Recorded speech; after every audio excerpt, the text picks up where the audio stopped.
Who are you and why do we care? Yeah, good question. My wife asked me the same thing half the time, but no, I'm Darren Potkey. I'm currently the executive director of USTA Georgia, or the Georgia Tennis Association, what our legal name is. We're the governing body of the sport in the USTA for the state of Georgia. I'm also the executive director of the Georgia Tennis Foundation as well. So I have two hats on this particular job. I wear it on the association side and then on the foundation side, trying to stimulate the GTF and get money in the hands of folks that are doing some great things to help kids both on and off the court. So, but yeah, we're the governing body of tennis for Georgia. We do a lot of things here. Obviously, we have the biggest league program in the country, basically, particularly in Atlanta. We have our state championships and the culmination of that. On the junior side, we sanction and run all the junior tournaments that are in Georgia from the level 5, 6, and 7, and then we have a bunch others as well. And we have 2 national championships coming up here in our state in a week or two, which we help out with those.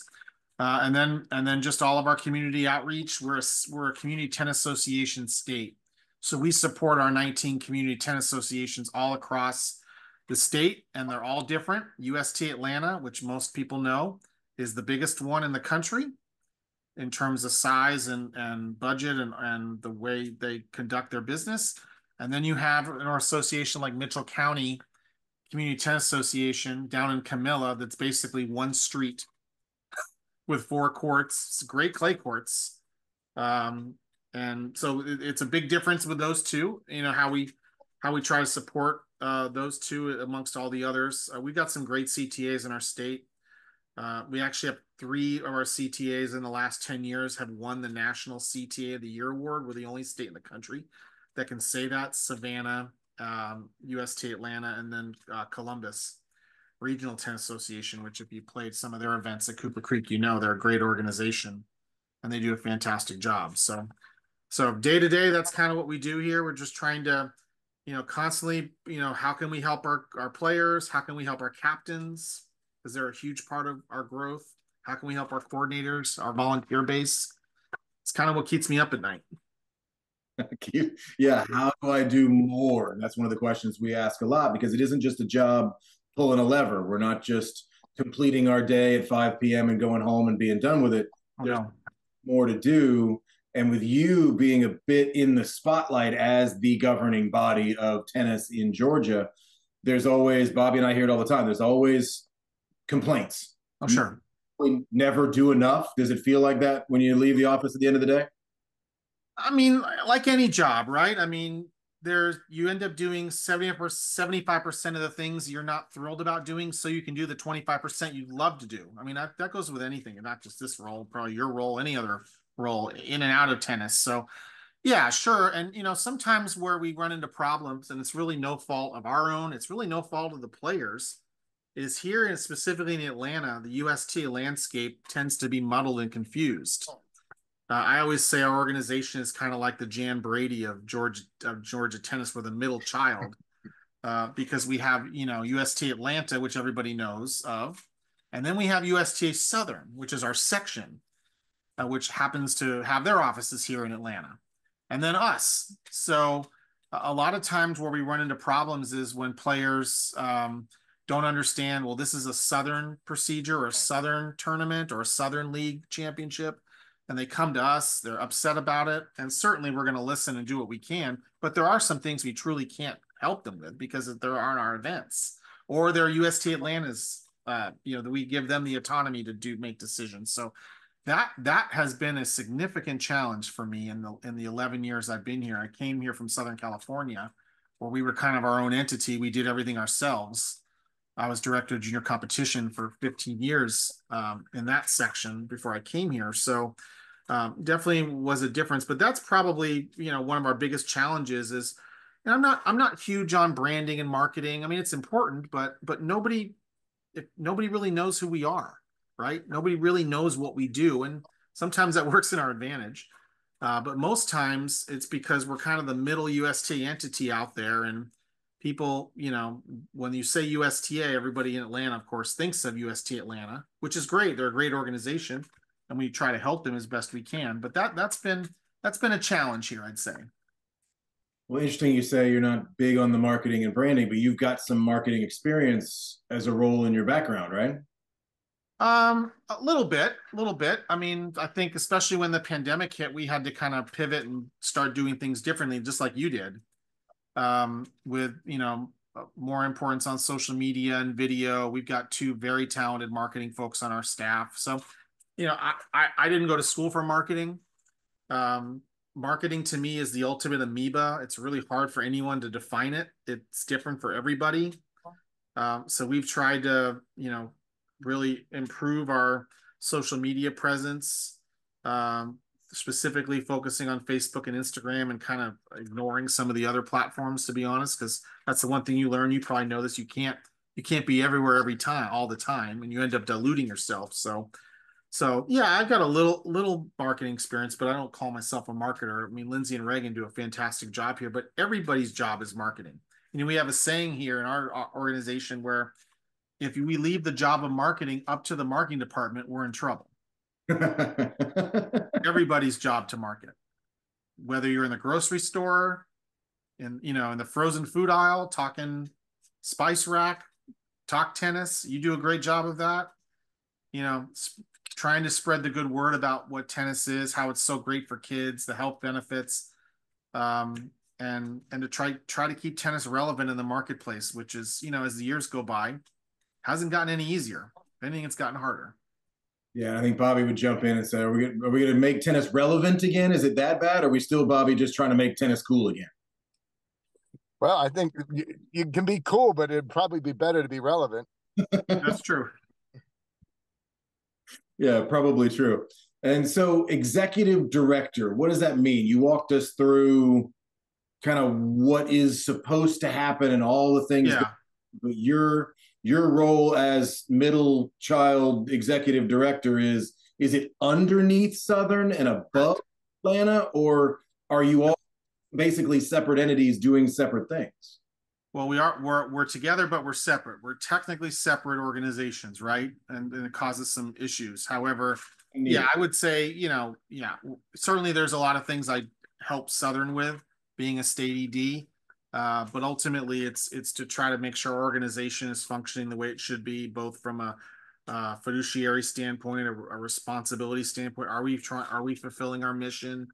Are we fulfilling our strategic plan as best we can? We've got a staff of 13 people, me being one of the 13 here, that I oversee. Although we obviously have a structure like any other organization, it's not like I oversee, all 12 people at once. When I first got here, it was kind of set up that way, and I made a few changes to try to not only give some of our staff more responsibility to prepare them for their next job, but also, that I can, make sure I have time for people I need. And then, of course, now with the foundation, that's taken some of my time as well, of trying to get that organization back functioning again and acting like a true 501c3. And we made a lot of progress over the last few years. So yeah, every time I walk in here every day, it's something different. But ultimately, my responsibility is to be the best leader I can to our staff and our volunteers. And that's what we try to do. You mentioned mission, and Bobby and I have talked a lot about mission. And I have talked Bobby off the ledge a couple of times when he complains USTA national mission. Is it this or is it that? And are they really doing it? And what do they really care about? Yeah. Mission, and I want to talk about the mission of the foundation as well, but starting with where we were just now with yours at state, is your mission different from the national mission? How do you separate those things? Yeah, boy, your ears must have been burning. Our mission has been different. Well, it's been the same for a long time: promote and develop the growth of tennis, and then we add across the Pete, Georgia, right? Yeah. And then Dr. Brian Hainline is the president of the USTA now, and he he didn't just decide. I mean, obviously the board agreed to change the USTA national mission statement to, and I don't have it memorized, I'm sorry, it just got changed, but it basically talks about, using tennis to promote and inspire healthier communities everywhere. Because I think Dr. Hainline, given his background, is a huge proponent of the health benefits, the defined health benefits of tennis that have been studied by independent parties. things that we really can't, I mean, sometimes the USTA will commission a study and then, oh, the results are great, right? Well, you commissioned it. Well, now we've got some studies that they actually didn't commission that have come back and say, tennis adds potentially 7 to 10 years of your life. It's a great sport for this reason, this reason, this reason. So that's why they changed the mission statement. Our organization actually is in the middle of debating whether to change ours. And my guess is we will by the end of the year to align ourselves, because Southern changed theirs to align with, just to try to get us all in the same, the same stair step. And again, it's just on the surface, it's just a statement. It's just words, but it's also very, very important that's a daily fabric or weekly fabric of what we're doing. Are we promoting our health benefits enough? Are we inspiring communities to get better everywhere? Are we, espousing the virtues of tennis? I mean, I'm biased, and I hope you guys agree. I mean, to me, the best sport ever for a junior player to play is tennis. Now, there are other great sports, but tennis, they learn to problem solve. They learn to stand up for themselves sometimes, right? They don't get pushed over. They learn how to conflict resolute without swinging at each other. They also learn a moral and ethical sport where every time the ball comes on their side of the net, they have a short-term moral gain. They can just call it out, right? Whereas the long-term moral and ethical isn't going to help them there. Stephen Enix, who's one in our Hall of Fame, said a lot of times when he's thinking about going into business with someone, he likes to play tennis with them, because he figures if they're a good person on the tennis court, chances are they're going to act that way in the business world, which that's an interesting comment he made, and it's probably spot on. So it's a great sport. We have to do a better job of tooting tennis's horn. We've really never had to advocate for our sport very much.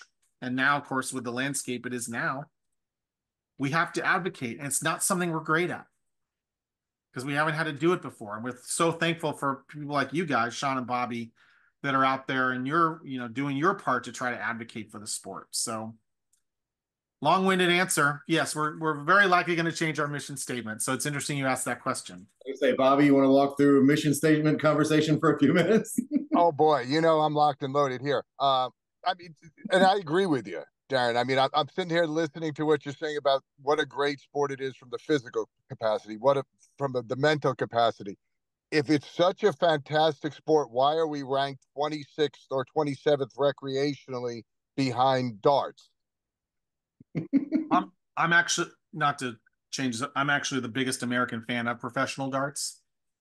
Okay, but that's a good thing. So you're promoting, there's not recreation there. Trust me, the people are drinking, watching. So that's right. Well, they're drinking, playing tennis too. If you go, and and again, not to belittle, because you've said everything about USTA. In Atlanta, there's another elephant in the room, where as a tennis instructor, people don't ask me if I teach tennis. They ask me, can we play Alta? Oh, sure. Yeah. So you have to overcome Alta. And I always feel like, do we not want to acknowledge that beast in the room?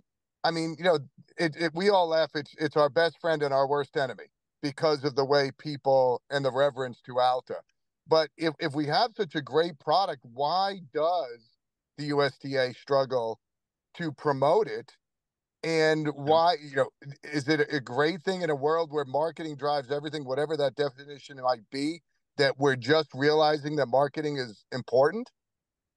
Oh, I agree with you. We've been later to the table than we should have been. I'm talking about as a sport. I'm not pointing a finger at us or anybody else, but I think as a group, we've, again, we just, over the years, there really hasn't been a need to advocate, and we need to do a better job of that. But specific to Alta, coming from my background, I come in here, and obviously, that's, as you mentioned, the elephant in the room, and there's this, perception of competition between the two organizations, which there is. Let's call a spade. But I actually argue the reason why UST Atlanta has the largest adult league of UST in the country by far is because of Alta. There's no question. Alta's actually helped, and Alta helps promote the sport. Now, the two organizations are set up differently, obviously. I have friends in the Alta leadership, When I first got here, it turned out that the new president of Alta was my mother-in-law's doubles partner.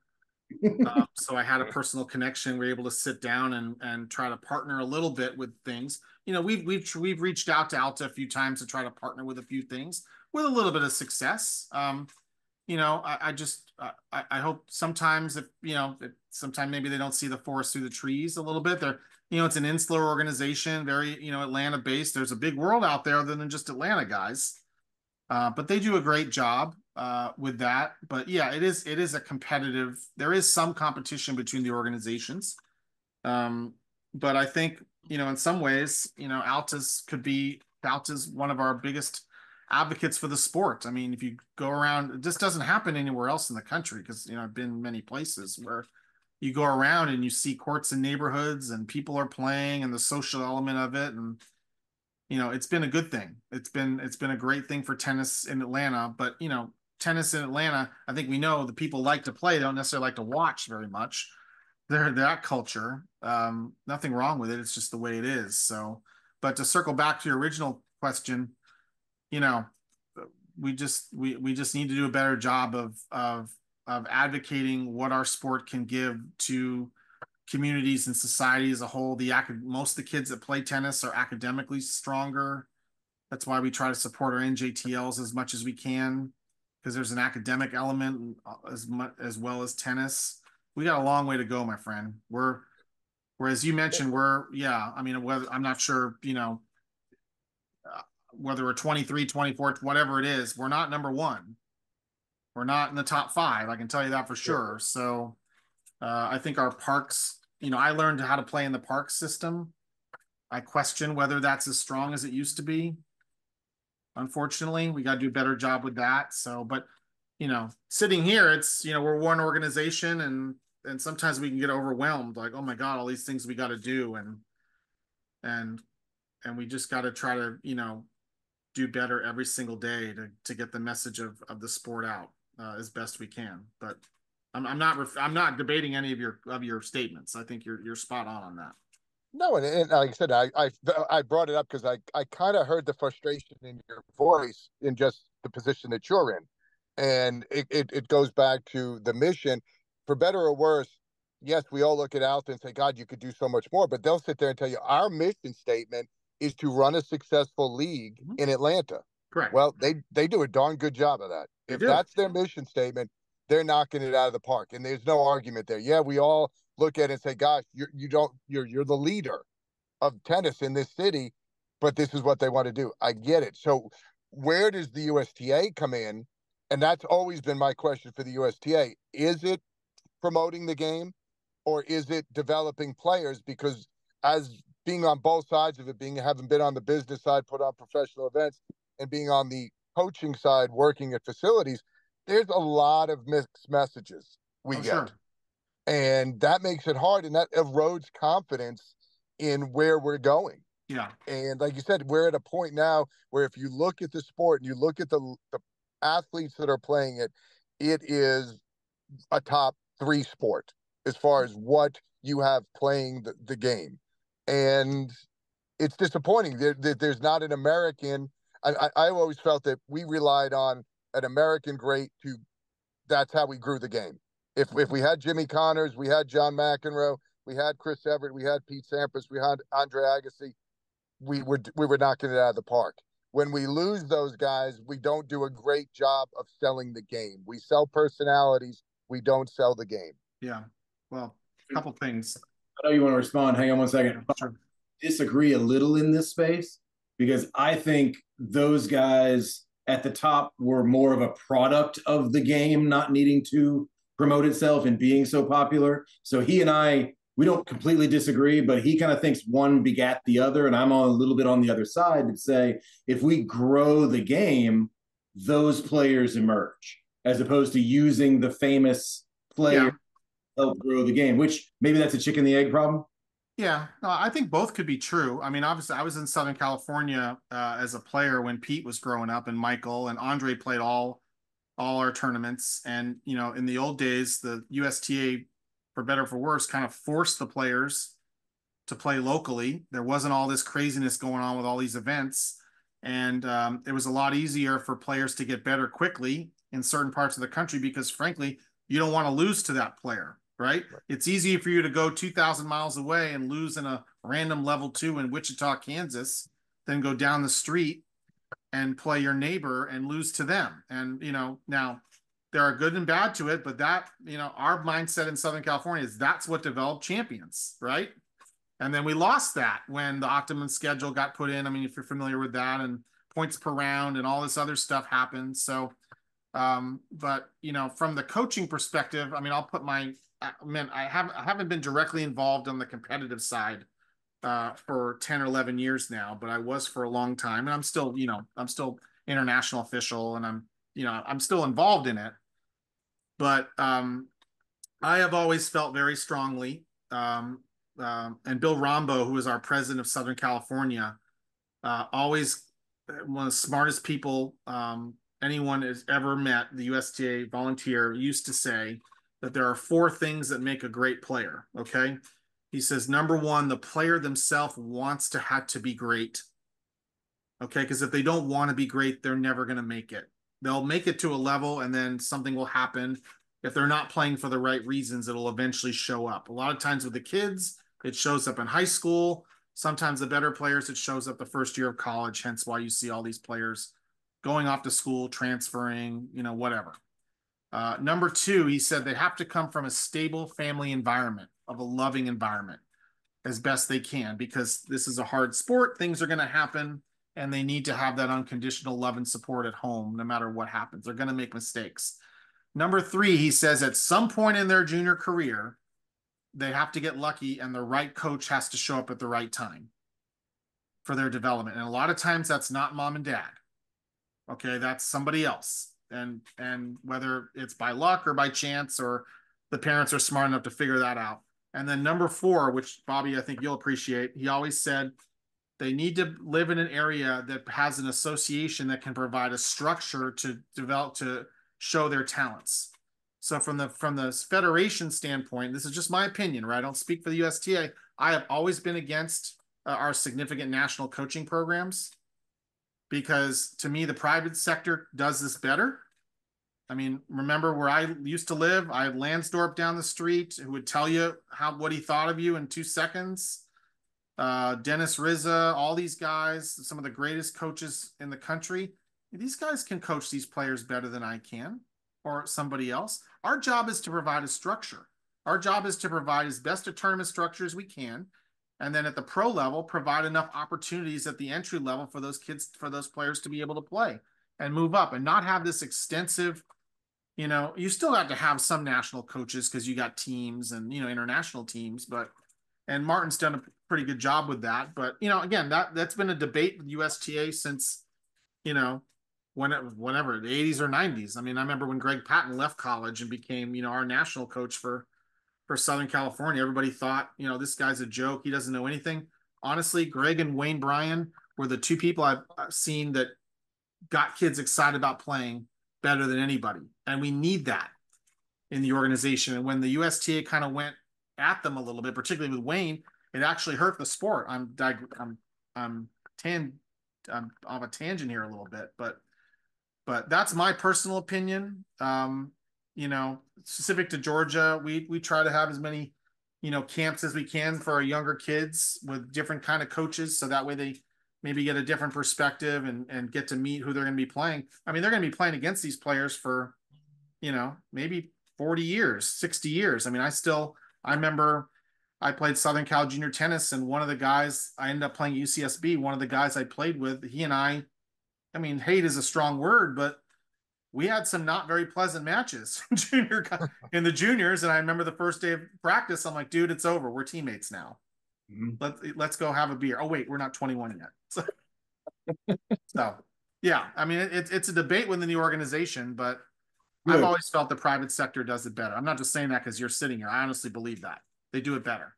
It would be a debate. And one of the things, Bobby, I think is one of the things you always say is about how many social players we have. The goal is often just to get the kid in college, because we do have the structure here in Georgia. We do have a lot of strong families in the areas where tennis is really popular. Yeah. What we also have is parents using tennis to get maybe a scholarship or get into school, at least put it on the resume. But it isn't really a my kid's going to go be pro kind of scenario. Bobby, what did you say recently? Or it was something about why don't we have the most Division I athletes coming out of Georgia because of the structure here? Well, you would think we have the most players, therefore it lends itself, Oh, just from the market perspective. If we have the most players, shouldn't we have the most Division I? Shouldn't we be producing the most numbers again? And I agree with you, Darren, about what it takes to go to another level. The outliers are always are a different examination. And though I would argue about your friend about a stable household, because I'm not sure Jimmy Connors and the Murrays, there's a lot of unstable Diagassis. There's a lot of unstable tennis households that I'm completely familiar with. Yeah. But I do think there's something, and I love the California example. Like you said, because I say the same thing about myself. People ask me, "Did you play tournaments?" I said, "No, I didn't have to play tournaments. I could lose 16 times in my club. I didn't need to drive anywhere further than my club to play a tournament." At that time when you're a child, you don't realize who you're playing against, and when we get older, that makes you feel a little bit better about those losses. And I agree, and I know it's financial, but if our goal is really trying to, I'm amazed. We were down at the event last night, and we're watching television. They had the Tennis Channel on because it's raining, and we're watching all the tournaments that are being played around the world on this particular day. From, I mean, 6, 7. We have one basketball league. We have one football league. Tennis just spreads itself out. I mean, there was a tournament in Prague that it looked like they were playing at a high school court. Yeah, that you had two rows of fans watching, which is great, but I don't think that's helped. I don't know. Like I said, that to me is, we're not helping tennis. We should be doing it more together, providing more opportunities for the folks, the kids, where they feel like there's a path. I mean, you have 1,500 people playing football that all make money. We barely have 100 tennis players that make money to sustain a career. Well, how do you attract people to play the game? Yeah, and the ATP, I mean, there's some things out there now that if come through are going to be shocking, but I think they're understanding that, whether, because if you do make top 100, you can basically, cash 4 first round losses in the slams and make it, because you're getting 6 figures. That's kind of been always the threshold. But, listen, tennis changed when it became an Olympic sport. That was the one decision that changed the sport forever, because what it did was it basically gave an incentive to all these nations across the world, the ability to fund training programs for their young players to try to potentially become an Olympic champion. And a lot of the countries, actually, American coaches are the ones that developed their programs for them, because I had 4 or 5 friends in the 90s spend a considerable amount of time in China and Serbia developing their program, because the government's like, well, it's an Olympic sport now. We gotta get these things. Now, keep in mind, you mentioned all these events this week. There's Kitzbühel, Prague, and Umag. The federations are all funding all that, basically. I would guess. I don't have it for a fact, but my guess is that the federation is probably writing the checks for all those events to keep them going.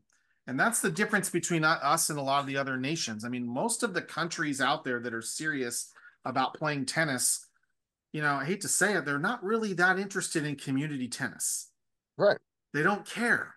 They figure somebody else is going to do that. Our job is all of our resources go to player development and high level juniors and professional tennis, and try to get our players as quickly as we can up to that. Now, has it worked for them? Maybe, because I don't know you don't see the other side of that, the casualty of whether or not the sport is thriving in there. I mean, I would say in Serbia it certainly is, because of Novak, right? I mean, that model.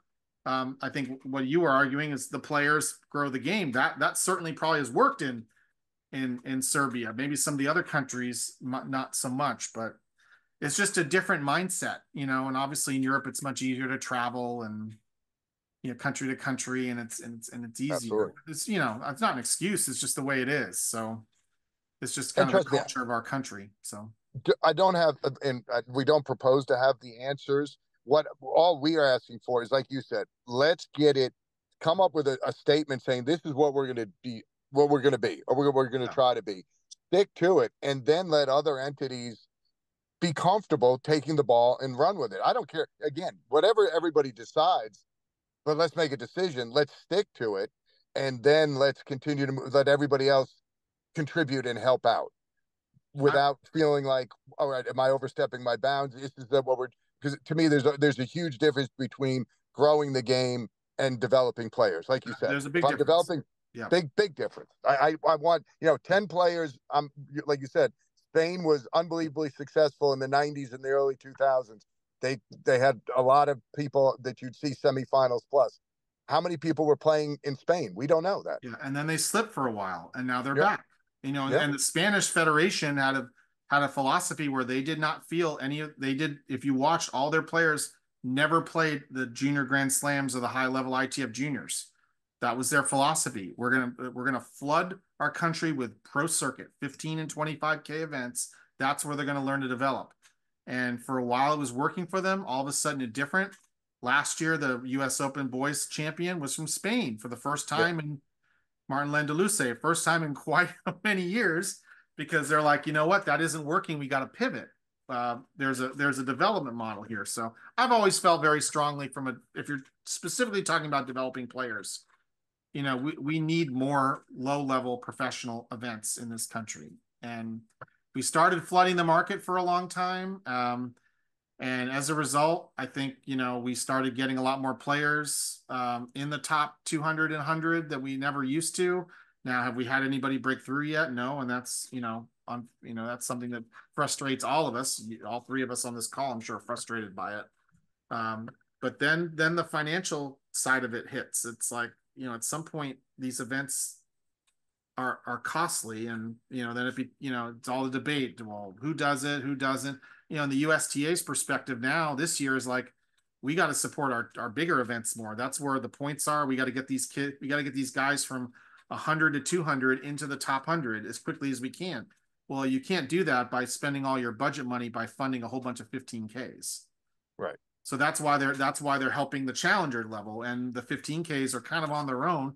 That's why this year you saw a whole bunch of them disappear around the country. Now they're starting to pick back up again, but we can have this, we can talk about this all day. It's just a different philosophy. There's no right or wrong. I believe what I believe. I believe that it's that the players develop and will learn what it's like to be a true professional on the pro circuit. That's what I believe based on all my experience. I'm not saying I'm right. Some other people believe differently, and think things change. When the Olympics came in, and then when the ITF for the Junior Grand Slams decided to get rid of country quotas, and all the players all of a sudden had to get in on their own. Well, guess what? If you're a junior and you want to get into the U.S. Open on your own, you're probably never going to play a USTA junior event ever again, because you got to go chase points. It used to be that the ITF would give the U.S. like 10 spots, and the U.S. would come up with a procedure how they would come up with the 10. Now that went away, 10, 15 years ago. And so that player behavior changed, and not for the better, in my opinion. Yeah. Well, I completely agree with you as far as historically the way to grow if you wanted that player, they had to learn how to compete. The only way they're going to learn how to compete is to play at the highest level. Yep. I'm interested to see 10 years from now this conversation with the colleges and the NIL money. That's a whole nother variable that's getting thrown into this equation that we don't even know yet. We're seeing it create havoc in the sports that are seemingly organized with basketball and football. What is it going to do to tennis? I mean, schools could literally just decide, hey, we're going to be a tennis powerhouse. This is going to be our gig. We're going to put our money into this, and change the landscape completely. So there's even more that's going on that's going to change the way this whole works out. Hey, if NIL existed when I played, I'm confident I would have gotten like $20 and a couple pizzas. They all Mama's Pizza handshake, exactly. Yeah, but no, the whole college landscape's changing. Now a lot of the players, Bobby, you remember years ago it was taboo to go to college if you wanted to play professional tennis, and that's what the USTA was saying, not saying, but their actions were showing that. Now you'd be stupid not to go play. I agree. You got I mean, to you're you got not to ready, move. particularly on the men's side. There's no way you're going to be ready at 18. I mean, such an outlier. So, And again, I appreciate everything you're saying. Why doesn't somebody come out and say, rather than just put it all on the coach, say, look, as a 17, 18-year-old boy, you're a boy still. You're going to need a couple of years physicality to get to that level. So yeah. either be prepared and be prepared to lose, or like you said, college should be a viable option. Let yourself grow up, then put your time into it. And I think that to me is the only thing that I ask of, when we talk about these things, is that there seemingly is a leadership vacuum in tennis. And that's unfortunate at a point where the sport is so good. This shouldn't be three guys and, talking about it, hitting our head against the wall. This is something that we should be able to just say, look what just happened at Wimbledon. Look what's going to happen at French. I mean, we play on different surfaces, different times of the year. You have temperature. I mean, it's unbelievable what these guys do. And it's just unfortunate. It seems that they don't get enough credit and sell the game that way too. Look, why is pickleball taking off? It's easier. It is. It's a lot easier. You don't have to be as skilled. Let's not debate it. Acknowledge it. We should use pickleball as an entry to tennis. Look, you enjoyed pickleball. You got fairly proficient at it. I have a sport that's even going to challenge you more, rather than look at it as a rival that could hurt the game. Yeah, and there's been a lot of mixed messaging in our own organization about how we, treat pickleball. I'm 10 more on your side. I mean, my only issue with the pickleball folks sometimes is their facts aren't quite spot on in terms of, but you know what, they've done a really good job of I mean, the one thing we can learn from the pickleball group is, boy, they're great advocates. Yes. They do a great job. And so can we learn from them a little bit? And can we transition some of those people? But, a lot of them don't really want to, because I hate to say it off the record, they don't really want to move very much. Right. Oh, I agree. So maybe there's a red ball, adult red ball potential where you're actually hitting a tennis ball. The sports can coexist, right? It's not, plus the pickleball folks are starting to get upset because all the best tennis players are coming over to pickleball and kicking their whats, right? Yes. Changing the game. Exactly. Right. I mean, Pat Grayson was telling me that the director of tennis at Ansley is like, man, people aren't fans of theirs because they just go into pickleball and destroy everybody. I watched a Jack Sock highlight on the pickleball court. He crushed a forehand on one point. Next point, he crushed a forehand, came in, crushed a volley, ended the point 2 strokes. So there's no more dinking and doinking in pickleball with these guys. Donald Young and Jack Sock are not going to dink and doink too much. They're going to grip and rip, and it's going to change the whole perspective of the game. So, they're about to go through a little bit of a change too, which will be interesting. But again, I agree with you. We're not rivals. Yeah, we're not. I mean, they've got a ways to go. That somebody will take them on. Someone will go, I can do this better than you can, and it's competition. It's like similar to the USTA and some of the other leagues and stuff. I mean, ultimately though, it's people playing, right? I mean, that's what we have to. If we didn't care who got the credit, it's amazing what we can accomplish, right? So ultimately it's people on the court enjoying the sport. Okay. Yes. I mean, the problem is when our parent organization puts stipulations on how things have to be and we have to kind of fit into their box. Then I'm not criticizing, because I mean, that's just life. I mean, everybody has a boss. I mean, Bobby, you have one. Sean, yes, you have one. I mean, for me, it's not just my wife, it's them. So, ultimately you can't just quote, do whatever you want. But you would hope that, you'd get some flexibility to really promote the sport rather than, fit into our own little box here. And, we could spend hours talking about that, but that's always kind of been our, last couple of years, our goal is, yes, our CTAs are important, but other people are out there delivering tennis as well. What have we done for those people? For example, like the teaching professionals in the Metro Atlanta area, we have some great, fantastic, and we have such a great organization with GPTA. So we were really, really lucky to, be a part of keeping them alive when they were struggling a little bit, and they're flourishing now. And it's a great thing. It's a great thing for our community to have that. It doesn't happen everywhere.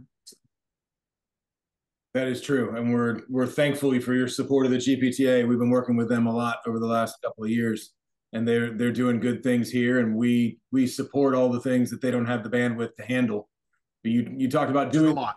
which makes me want to ask you our king of tennis question before we run out of time. Sure. Bobby, wait, you're over here. Bobby. Where am I? Anything else for Darren before I hit him with king of tennis? No, Darren, I appreciate it. I appreciate your honesty, sir. Yeah, let's grab lunch sometime and keep the conversation going. Absolutely. Love to. Yep. Nice shades too, by the way. I have old age, man. 2 There you go. cataract surgeries already. You look great. You look great. So, Dressed up for the podcast. yeah. It hides the crow's feet around the eyes too. You know, being the oldest man in the room, I got to hide it a little bit. I'm getting there. So, Darren, we have what I always call my favorite question. And we ask at the end, if you were king of tennis, whether it's USTA, the world, professional, social, at any level, if you were king of tennis for however long it takes, is there anything you would do or change? Ooh, good question. I really think it's time for a commissioner. Ooh. I mean, I know there was I rumors. knew I liked this man. I knew I liked this man. I'm not just saying that just to, but I knew there were rumors, years ago that McEnroe was going to do it. And, he certainly would be an interesting person. There are so many entities right now in tennis. There's no way everyone's going to be on the same page on everything. And, it would be nice to have, a respected figure that the public, that the person walking on the street here can like in thoroughbred racing, everybody knew Wayne Lucas. They might not know what the sport is, but they know who that is. It would be the same in tennis of anyone, pickleball, it would be someone that every person in this country would at least have some name recognition to give the sport some more stature amongst, the general public. That would be I'm not, I mean, John obviously would make some sense because he's done a lot for the sport. I mean, listen, everybody has skeletons. I do. Everybody does. He's got them as well. But I would love to see that. And then the organization's truly not just saying it, truly wanting to, they can stay autonomous, but they're going to have to agree on certain things for the good of the sport. And I think that's where the commissioner could come help and try to get, they're not gonna be able to move a mountain, but at least, start moving the hill and flatten the hill out because, it's a climb, right? I mean, we're climbing and unfortunately we have forces against us. So yeah, there's a lot of other things, but I think that'd be the first thing. I think it's time in the media age that we're in now, someone that is recognizable with experience with marketing a sport. I mean, you mentioned darts. I mean, Barry Hearn, the guy was absolutely amazing how he turned darts into the second biggest spectator sport in Europe in 2 years. Okay. And he just didn't do that overnight. He had a plan and a strategy. We need somebody like that in tennis that can sell the sport, tell the stories of the players, make these players at the top of the game, recognizable to, ESPN types, those types of folks. So I think it's time. But certainly not me or any, wouldn't be me, of course, but somebody's out. I don't know. McEnroe or somebody's out. Well, I don't know why it wouldn't be you. Well, but this is one argument I would have with tennis right away, and we're all guilty of it. I'm fairly confident David Stern never played basketball. That's true. I'm fairly confident Gary Bettman never played hockey. I don't understand why we think this, like you said, the majority of the problems we have in the sport are business decisions. Yeah. It's okay to find a businessman who has an affinity for tennis and has an understanding of the game. Just because we always laugh about, even at the lowest levels, just because you're a good head pro doesn't mean you're a good director. It's two different job skills attached. Your top sales guy should not necessarily become your sales manager because there's two different skills that are involved in reaching those levels. And I agree with you. I think tennis defaults too quickly to, we need a new committee. Oh, what was the last head of Wilson doing? Let's go hire him. Right. Well, I'd be interested, as I said, I want to go hire the guy from NASCAR who markets only left turns, or the guy from WWE who markets something where we all know there's a pre-decided ending to it, but yet people come in and are entertained by it. I think we limit ourselves if we look to the usual suspects. like I said, David Stern, probably arguably the greatest commissioner, grew a sport. You hear, it's great today with all the podcasts. You hear all the behind the scenes stories and how the players were shocked that, he would bring him into the office and yell at him. And big, grown, egotistical men would sit there and say and listen because he put so much money in their pocket that there was no argument. Right. No, that's true. I mean, Mark Ein is someone I know that, has tremendous business acumen that, loves tennis. That'd be a potential person. Or, you got, or somebody like a Mark Cuban, we could figure out Mark Cuban to get interest in tennis. So it doesn't have to be a player. It's just, I'm looking for somebody that either exactly what you just said has that background, or if not, someone that every single person on the street has heard of. Just